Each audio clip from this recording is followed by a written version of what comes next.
როცა შენ ფიცულობ მოლოქის კერპს, აი თქვა დილიდან საღამომდე ბუდისტური მანტრასავით იმეორებ ევროკავშირში შესვლას როგორც ჩვენს მიზანს. როცა ამ იდიოტიზმს იძახი, ნაცვლად იმისა, რომ ამბობდე, რომ შენი მიზანი არის საქართველოს კეთილდღეობა და ამისათვის სხვა ყველაფერი არის შესაძლო ინსტრუმენტი.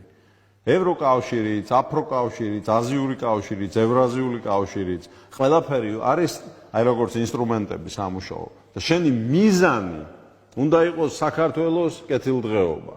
და ნაცვლად ამისა, ნაციც ხარ და ხოციც ერთი და იგივეს ამბობენ. ჩვენი რელიგია არის ესაა ქართველი ხალხის არჩევანი ევროპულ ოჯახში გაერთიანება. ვინ თქვა ეგა? სად დათვალეთ ეგა? ეგ ხომ ისეთივე კომკავშირული ლოზუნგია და კრეტინიზმია. და როგორც კი ამის გაბედვას ბედავ, თქმას ბედავ, ხარ რუსეთის რა რუსეთის აგენტი. მე შენ გეუბნები, რომ თუ შენ ამბობ, რომ შენი კერპი არის რომელიღაც კავშირში შესვლა, მაშინ შენ აპრიორი ექვემდებარები მის კანონებს.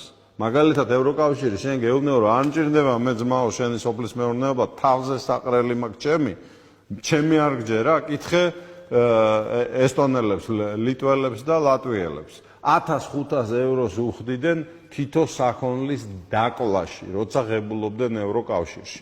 პირადად მათგან მაქვს მე მოსმენილი. და ამის შედეგად ამ სამი ქვეყნის სოფლის მეურნეობა ნეგზისტება აღარ არსებობს.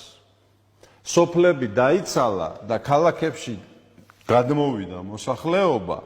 ის ახალგაზრდა, ვისაც რამის მიღწევა უნდოდა ცხოვრებაში, წავიდა და უნიტაზების მწმენდავად მუშაობს ინგლისში.